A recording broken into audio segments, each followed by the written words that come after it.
So next problem is maximize z is equal to 2x1 plus x2 subjected to 4x1 plus 3x2 less than 12, 4x1 plus x2 less than 8, 4x1 minus x2 less than or equal to 8, x1 x2 greater than 0. So let me give you 5 minutes time to convert these inequalities into equalities and go for the first iteration. Okay, let us start this problem. So first step is to convert all inequalities into equalities by adding some slack variables. So I will do that. So my first equation will look like this: 4x1 plus 3x2 plus s1 equal to 12. Next equation will be 4x1 plus x2 plus s2 equal to 8. And third equation similarly will be 4x1 minus x2 plus s3 is equal to 8. And now what will be there?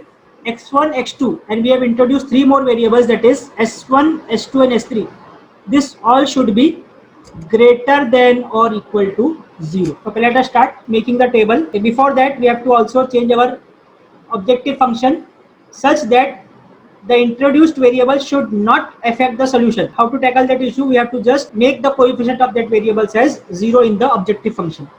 So it will be maximize z is equal to 2x1 plus x2 plus 0s1 plus 0s2 plus 0s3. Now we can proceed further for forming the simplex table.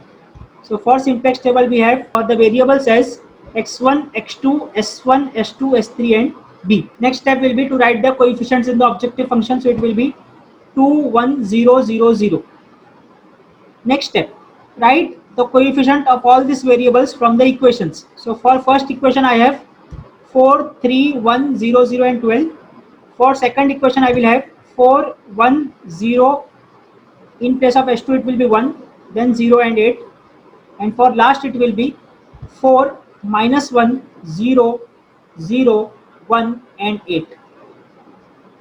After writing all these values, we have to check which of the variables are making the identity matrix. So from the figure, from the table, you can see that the variables s1, s2 and s3 are making the identity matrix in that order. So I will write down s1, s2 and s3 in the basic variable column. As we now got our basic variable, what is next step? Next step is to write down the corresponding coefficients from the objective function. So from objective function, the values or the coefficients are 0, 0 and 0. So I will write here 0, 0, 0. Next step is to find out Cj minus Zj value. So I will write Cj minus Zj. Again from shortcut we have that Cj minus Zj value for all the basic variables will be 0. So we have s1, s2 and s3 as our basic variables. So I will write 0, 0, 0 there.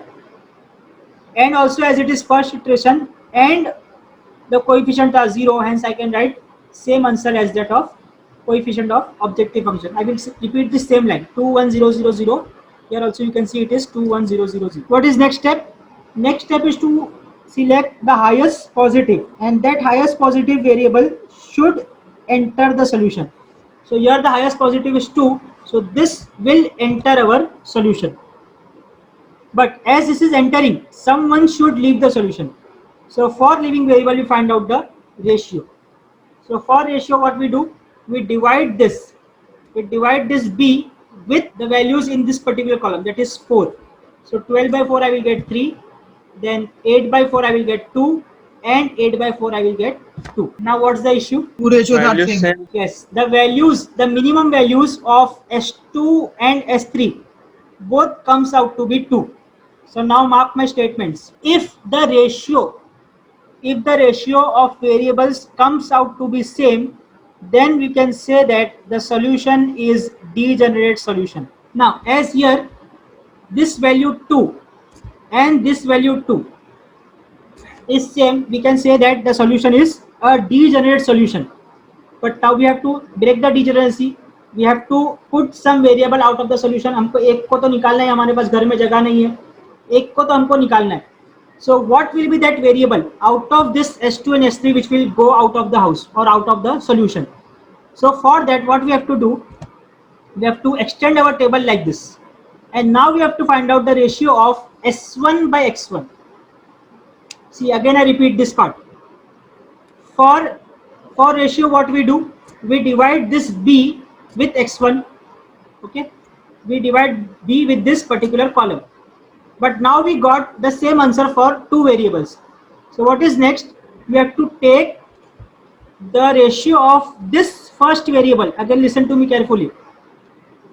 The variable which is first in our basic, that should come first. So it will be now S1 divided by that particular column. So again, what I will do, I will make a dash here. Yes, and this ratio should be calculated only for the ones which are having a tie. जो tie में नहीं है उसको उसके related में कुछ नहीं करना है. So that's why I have put a dash at that S1 part. Because tie किसमें? Tie is only for S2 and S3.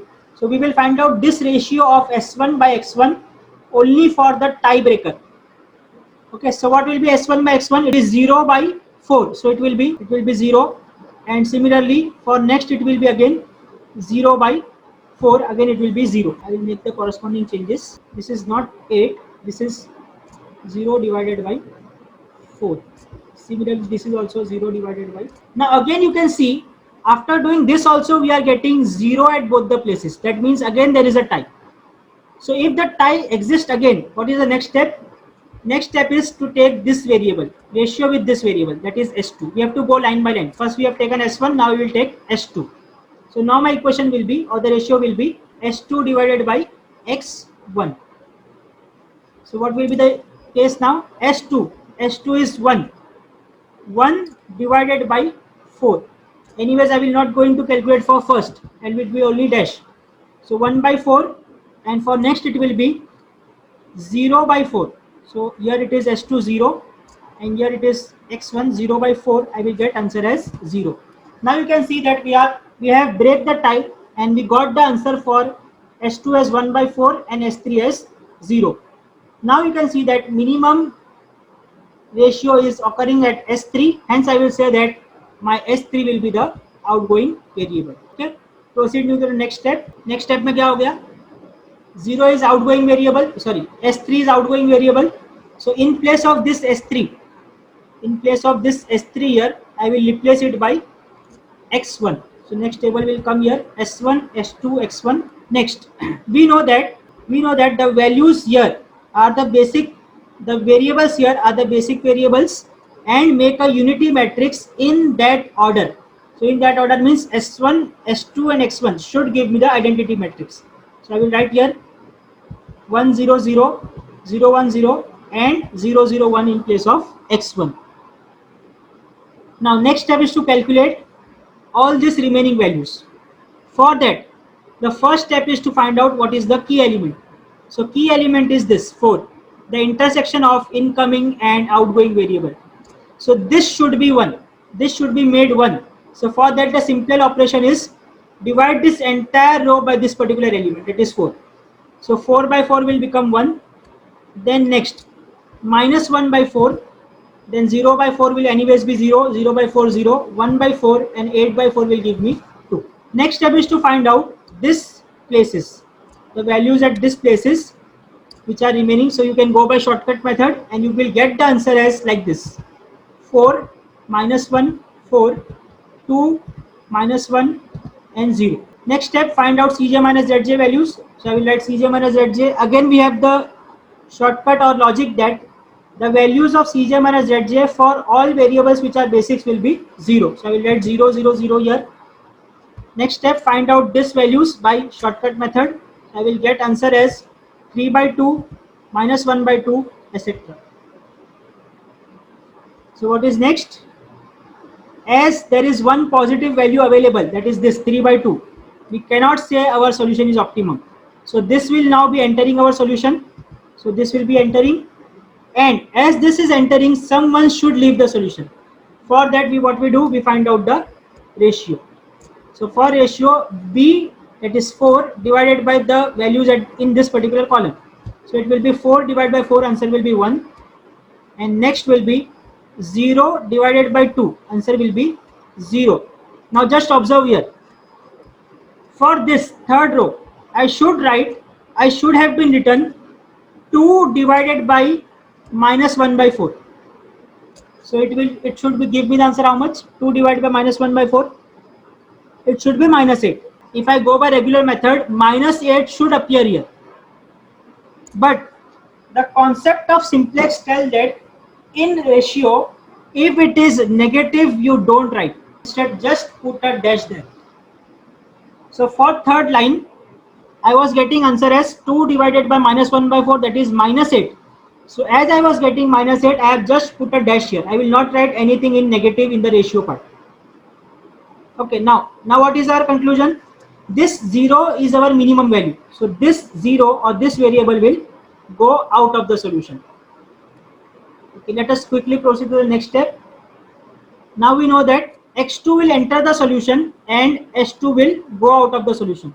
So with this we will make a new table replacing this s2 by x2. So we'll make a new table replacing s2 with x2, as you can see here. Next step, write the coefficients from the objective function. So for s1 it is 0, 1 and 2. Next step is, we know that the values or the variables which are basic variables forms a identity matrix. So I will write down 1 0 0. In place of x2 I will write 0 1 0. In place of x1 I will write 0 0 1. Next step is to identify the key element. Key element is the element which is at intersection of outgoing and incoming variables. So this 2 is incoming, this 2 will be my key element. Next step is to make this key element as 1. Simplest possible way is to divide it by the same number. So I will divide this entire row of s2 with 2. So I will get answer as 0 1 0, then 1 by 2, minus 1 by 2 and 0. Next step is to find out these values which are remaining. You can go by shortcut method of cross multiplication and you will get the answers as minus 2, 1, 4, and here it will be 1 by 8, 1 by 8 and 2. Next step, calculate Cj minus Zj. So for Cj minus Zj, again I can write directly for basic variables as 0 0 0. For non-basic, again you can apply the cross multiplication trick and you will get answer as minus 3 by 4 and 1 by 4. Again you can see there is one positive appearing, that is 1 by 4. So now this will enter our solution, and if this is entering, someone should leave the solution. So which is that some variable? For that we have to compute ratio. Now ratio will be what? B divided by, ratio will be this B divided by values in this particular column. So it will be 4 by 1 4.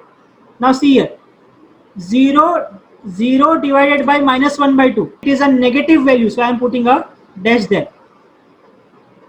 Then next, 2 divided by 1 by 8. So it will be 16. What is next? The minimum of this ratio is 4. So this will now become my outgoing variable.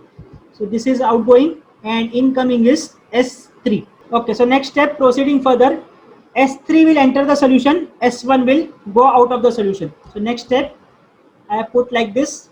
So in place of now S1, who will take the charge? Charge will be taken by S3. So I will just replace this S1 by S3 in this particular table. Next step, write the coefficients from objective function. So it will be 0 1 2. Again for the table, we know that the values which are in basic forms the identity matrix in that order. So first is my S3, so I will write 1 0 0 there. Then x2 is there, so I will write 0 1 0. Then x1 is there, I will write 0 0 1. For first line, I will have to identify key element. Key element is 1, so I will divide 1. I will divide this entire row by 1. So I will get the same answer. So I will return 0 0 1, minus 2 and 4. Next step is to calculate the values which are blank by cross multiplication technique. So you will get the answers as 1 by 2, minus 1 by 2, 2, minus 1 by 8, 1 by 8 and 3 by 2. Next step, compute Cj minus Zj. So for Cj minus Zj, we have the relation that, or we have the logic that the variables which are in basic always be 0. Cj minus Zj, for that will be 0. So I will write 0 0 0 at the basic variable Cj minus Zj. For this particular part we have to calculate by again cross multiplication method. So I will get answers as minus 1 by 4 and minus 1 by 4 respectively. Now you can see that there is all the variables of Cj minus Zj are either 0 or negative. So now what will be my statement? My statement will be, as all the values of Cj minus Zj are negative or 0, solution is optimum and my maximum Z is 5 with the value x3, with the value of x1 is equal to 3 by 2. You can observe from here, x1 is equal to 3 by 2 and x2 is equal to 2. You can also write S3 is equal to 4, but as S3 was not there in our original equation, I will not write that answer. In original equation, the only variables were x1 and x2. So I will write answers for x1 and x2 and maximize z is equal to 5. And with this we can say yes, we have completed our solution.